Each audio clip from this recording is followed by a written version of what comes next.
नमस्कार, आप देख रहे हैं रितम और मैं हूं आपके साथ चेतना मनकोटिया। रक्षा मंत्री राजनाथ सिंह ने आज SCO यानी शंघाई सहयोग संगठन के सदस्य देशों से आतंकवाद के सभी रूपों को खत्म करने की दिशा में सामूहिक रूप से काम करने और ऐसी गतिविधियों के लिए सहायता या धन देने वालों की जवाबदेही तय करने का आह्वान किया। SCO देशों के रक्षा मंत्रियों की बैठक को संबोधित करते हुए राजनाथ सिंह ने जोर देकर कहा कि किसी भी तरह का आतंकवादी कृत्य या किसी भी रूप में इसका समर्थन मानवता के खिलाफ एक बड़ा अपराध है।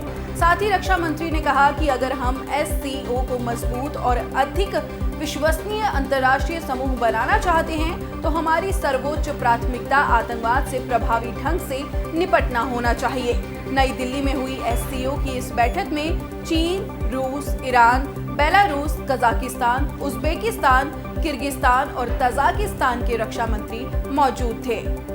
प्रधानमंत्री नरेंद्र मोदी ने भारत में रेडियो कनेक्टिविटी बढ़ाने के लिए 91 FM ट्रांसमीटरों का उद्घाटन किया।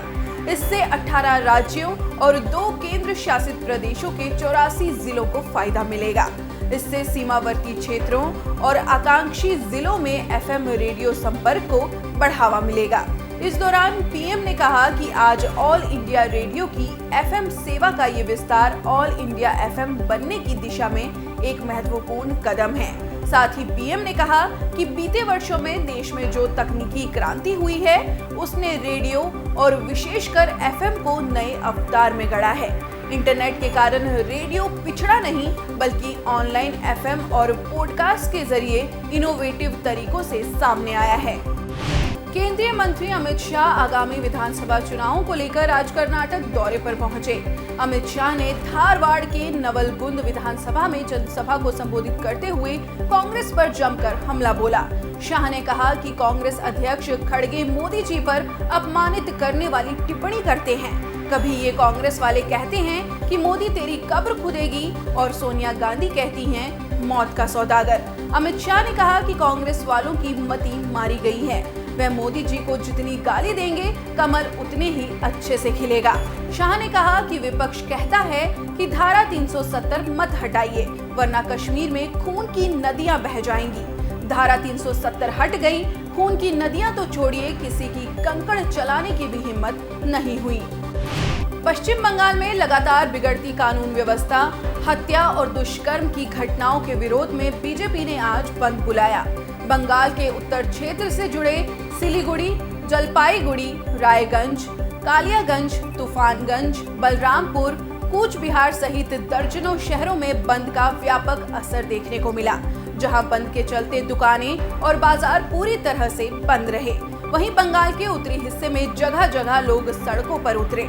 दूसरी ओर पुलिस और प्रदर्शनकारियों के बीच में भी झड़प हुई। इस दौरान दर्जनों प्रदर्शनकारियों को गिरफ्तार भी किया गया है। बता दें कि उत्तर दिनाजपुर के कालियागंज में पिछले कई दिनों से बवाल मचा हुआ है। जनजातीय किशोरी की दुष्कर्म के बाद हत्या का मामला अभी सुलझा भी नहीं था कि बुधवार को इसी जिले के चांद गांव में एक युवक की गोली लगने से मौत हो गई, जिसके बाद आज भाजपा ने बंद बुलाया था। ऑपरेशन कावेरी के तहत भारतीयों का 10वां जत्था सूडान से सऊदी के शहर जेद्दाह के लिए रवाना हो गया है। इस जत्थे में 135 यात्री शामिल हैं। भारतीय विदेश मंत्रालय के प्रवक्ता अरिंदम बागची ने कहा कि भारतीय वायुसेना के C-130J विमान ने पोर्ट सूडान से जेद्दाह के लिए उड़ान भरी है, जिसमें भारतीयों के 10वें जत्थे के 135 लोग सवार हैं। केंद्र सरकार के अनुसार भारत ने लगभग 2000 लोगों को संघर्ष क्षेत्र से बाहर निकाल लिया है। कर्नाटक चुनाव को लेकर प्रचार अब जोर पकड़ने लगा है। इसी कड़ी में पार्टी अध्यक्ष JP नड्डा ने मधुगिरी में चुनाव प्रचार के दौरान आरक्षण को लेकर कांग्रेस पर वार किया। उन्होंने साफ तौर पर कहा कि धर्म के आधार पर आरक्षण देना संवैधानिक दृष्टि से गलत है। उन्होंने कहा कि डबल इंजन सरकार ने कर्नाटक में विकास और समृद्धि सुनिश्चित की है। JP नड्डा ने कहा कि कांग्रेस पूरी तरह भ्रष्टाचार और घोटालों में डूबी हुई है। साथ ही कहा कि कांग्रेस भ्रष्टाचार, कमीशन और भाई भतीजावाद की फैक्ट्री है, इसीलिए कमल को ही चुनो और विकास को चुनो। दिल्ली की राउस एवेन्यू कोर्ट ने आबकारी घोटाले से जुड़े मनी लॉन्ड्रिंग मामले में सिसोदिया की जमानत याचिका खारिज कर दी है। बता दें कि मनीष सिसोदिया को ईडी ने 9 मार्च को मामले में गिरफ्तार किया था। इस बीच अदालत ने आबकारी मनी लॉन्ड्रिंग मामले में सह अभियुक्त राजेश जोशी और गौतम मल्होत्रा की जमानत याचिकाओं पर आदेश को 6 मई तक के लिए टाल दिया। श्री राम जन्मभूमि तीर्थ क्षेत्र ट्रस्ट ने अगले वर्ष 22 जनवरी को रामलला को स्थायी गर्भगृह में प्रतिष्ठित करने की तिथि निर्धारित की है। ये जानकारी ट्रस्ट के महासचिव चंपत राय ने साझा की। उन्होंने कहा कि कई चरणों में विचार विमर्श के बाद 22 जनवरी 2024 को यह अनुष्ठान पूर्ण कराया जाना प्रस्तावित किया गया है। चंपत राय ने कहा कि रामलला की मूर्ति अयोध्या में ही बनेगी। ये प्रतिमा 5 वर्ष के बालक की होगी। बता दें कि राम मंदिर के पहले चरण में 70% निर्माण हो चुका है। बाकी का काम अगस्त 2023 तक पूरा हो जाएगा। उत्तर प्रदेश में निकाय चुनाव में प्रचार के लिए मुख्यमंत्री योगी आदित्यनाथ आज लखीमपुर पहुंचे। शहर के GIC ग्राउंड में उन्होंने जनसभा को संबोधित कर भाजपा प्रत्याशियों के समर्थन में जनता से वोट की अपील की। उन्होंने कहा कि विधानसभा चुनाव में लखीमपुर की जनता ने डबल इंजन की सरकार पर विश्वास किया। इसके लिए सभी मतदाताओं को आभार व्यक्त करता हूं। मुख्यमंत्री ने कहा कि लखीमपुर खीरी को एयर कनेक्टिविटी से जोड़ा जाएगा। यहां की एयर स्ट्रिप को एयरपोर्ट के रूप में विकसित किया जाएगा। इससे लखीमपुर खीरी से भी दिल्ली और लखनऊ के लिए वायु सेवा उपलब्ध होगी। असम सरकार के शांति समझौते की दिशा में किए गए प्रयासों से सरकार को एक और कामयाबी हासिल हुई। केंद्रीय गृह मंत्री अमित शाह की मौजूदगी में असम के उग्रवादी संगठन DNLA यानी दिमासा नेशनल लिबरेशन आर्मी के साथ एक त्रिपक्षीय समझौता ज्ञापन पर हस्ताक्षर किए गए। इसके बाद केंद्र और राज्य सरकार की तरफ से इस उग्रवादी इलाके के चहुमुखी विकास के लिए 1000 करोड़ के आर्थिक पैकेज की घोषणा की गई। केंद्रीय गृह मंत्री अमित शाह ने कहा कि ऐतिहासिक समझौते पर हस्ताक्षर के बाद असम के जंगलों में हथियारों के साथ कोई उग्रवादी संगठन नहीं घूमेगा। ब्रिटेन के बाद अब भारत ने भी कोरोना टीके का अपडेटेड वर्जन तैयार कर लिया है। ये पूरी तरह से ओमिक्रॉन और उसके उपस्वरूप को लेकर बनाया गया है।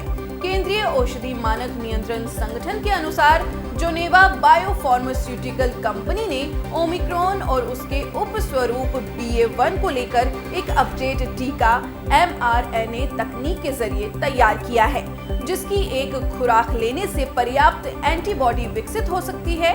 ये कोविशील्ड या फिर कोवैक्सीन की दोनों खुराक लेने वालों के लिए रहेगी। महाराष्ट्र में 68वें फिल्म फेयर अवार्ड्स 2023 का आयोजन मुंबई के जियो वर्ल्ड कन्वेंशनल सेंटर में किया गया।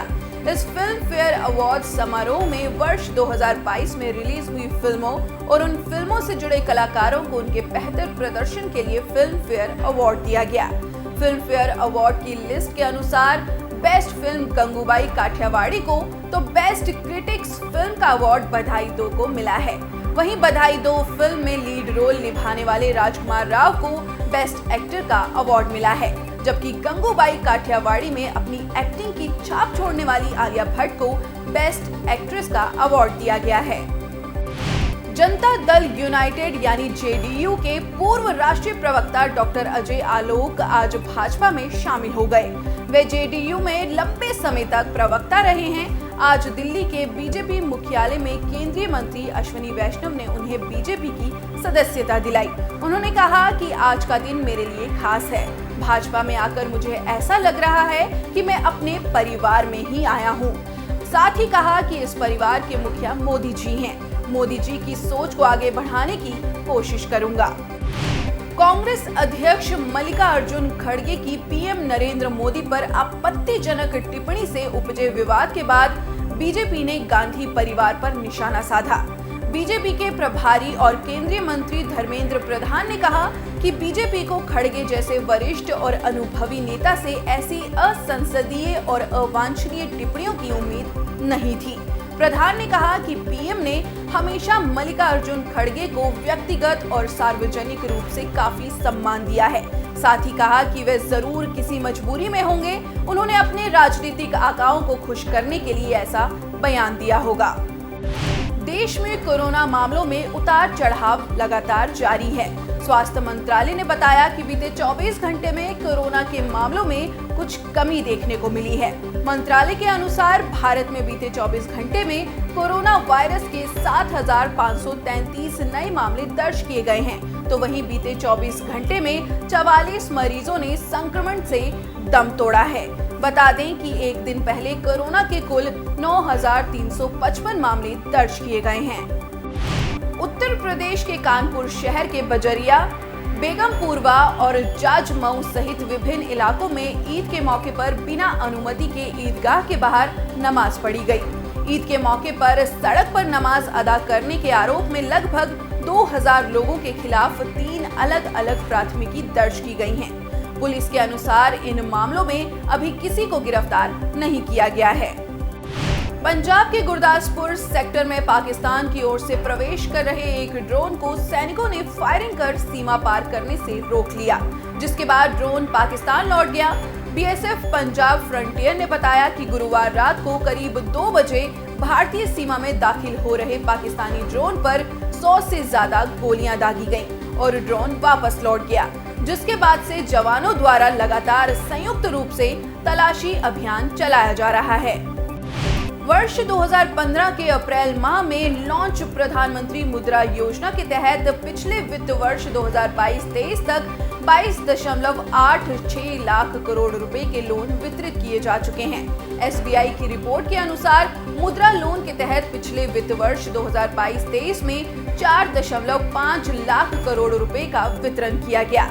मुद्रा लोन योजना के तहत कोरोना महामारी काल को छोड़कर वित्त वर्ष में लोन वितरण की राशि बढ़ती जा रही है।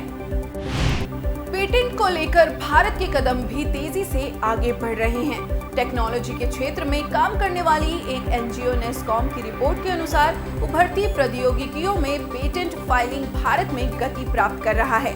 रिपोर्ट के अनुसार वित्तीय वर्ष 2022 में भारत के पेटेंट फाइलिंग में जबरदस्त उछाल आया है। इस साल भारत के पेटेंट फाइलिंग में 13.6% सालाना वृद्धि हुई है।